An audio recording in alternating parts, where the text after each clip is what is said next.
देखिए, कई बार ऐसा होता है, जैसे कि नीट की परीक्षा में एक उदाहरण के रूप में देना चाहूँगा कि किस सेंटर्स पे क्वेश्चन पेपर्स 3 घंटे 4 घंटे पहले पहुँच गए और ऑब्वियसली सेंटर पर क्वेश्चन पेपर्स आने के बाद, चूँकि कोई समय सीमा निर्धारित नहीं थी क्वेश्चन पेपर्स को किस समय खोला जाना है, उसे अगर 3 घंटे पहले खोल दिया जाए तो उसके लीक आउट होने की संभावना बनी रहती है।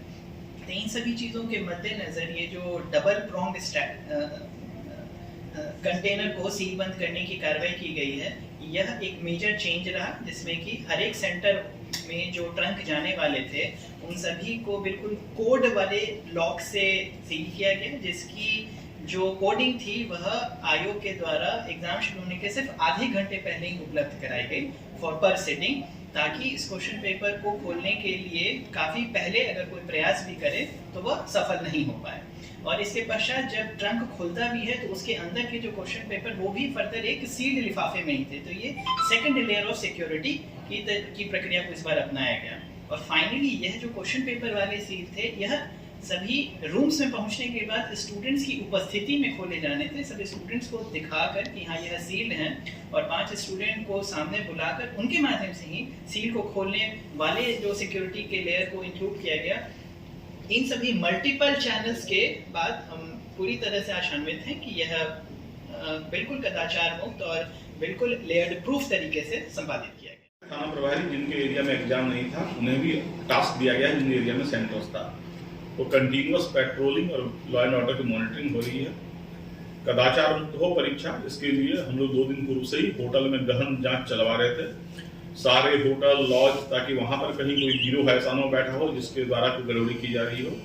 कुछ सस्पेक्ट्स को राउंड अप भी किया गया और उसकी जांच चल रही है, लेकिन कहीं कोई ऐसी बात नहीं आई है कि कोई कदाचार के लिए यहाँ पर पहुंचा हुआ था।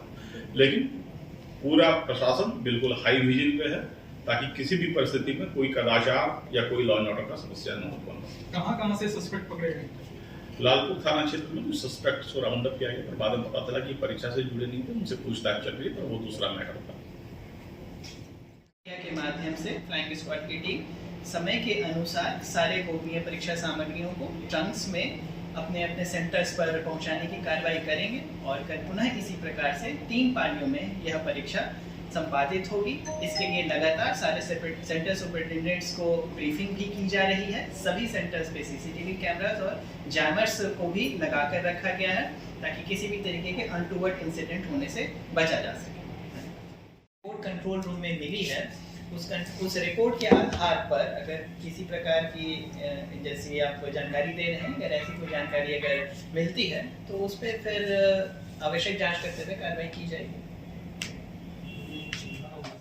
एक जियो से मैसेज है, झारखंड सरकार के निर्देश अनुसार पूरे राज्य में रविवार 22 सितंबर को सुबह 7:30 क्लैरिफाई कर लेंगे इसको। जो ऑर्डर्स कल निकले हैं ऑर्डर्स में तो 8 से 1:30 है, लेकिन ये मैसेज 22 दोनों तारीख के लिए है, जो कि 8 बजे से लेकर 1:30 बजे तक के लिए।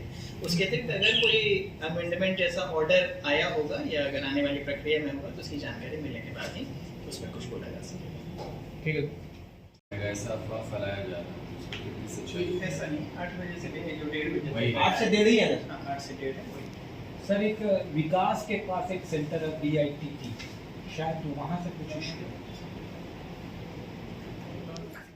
इंटरनेट का यही लिमिटेड पर्पस है कि एग्जाम शुरू होने तक कोई क्वेश्चन बाहर न आए। That is the logic. Paper 3 से 3 बजे स्टार्ट हो रहा है, 1:30 बजे नेट बहाल कर दिया जा रहा है। बस जानकारी है कि 1:30 बजे से बहाल। ये एक एडिशनल मेजर है। सेंटर में भी वहां जैमर लगे हुए हैं। ये जो इंटरनेट है that is the additional layer. ये पहला लेयर है हमारा, जो सेंटर में जैमर्स लगे हुए हैं। हमारी जो फ्रिस्किंग है कि कोई मोबाइल लेके अंदर न जा सके, दैट इज द मेन